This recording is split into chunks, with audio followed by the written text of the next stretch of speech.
আবু তোহা আপনার স্ত্রী সাবিকুন নাহা একটু আগে ফেসবুকে লিখছে আলহামদুলিল্লাহ আমরা আবার বিয়ে করছি।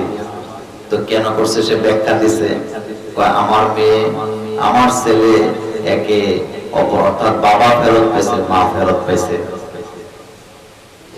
তো তালাক দেওয়ার আগে এটা চিন্তা করার দরকার ছিল নাকি ছিল না? আমার মায়েরা বোনেরা যারা শুনছ, তাড়াহুড়ো করে সিদ্ধান্ত নেওয়া উচিত না।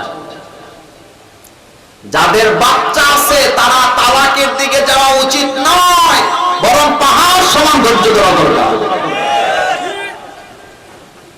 কারণ যতক্ষণ তালাক দেয় না সন্তান ততক্ষণ হৃদয়ের উপর একটা আবরণ দিয়ে রাখে, বাচ্চাদের ব্যাপারে বুঝতে দেয় না। যেই মাত্র তালাকটা দেয় 2 দিন পরে বুঝে যে সবচেয়ে বেশি অসহায়ত্ব কারা ভোগ করে এখানে সন্তান।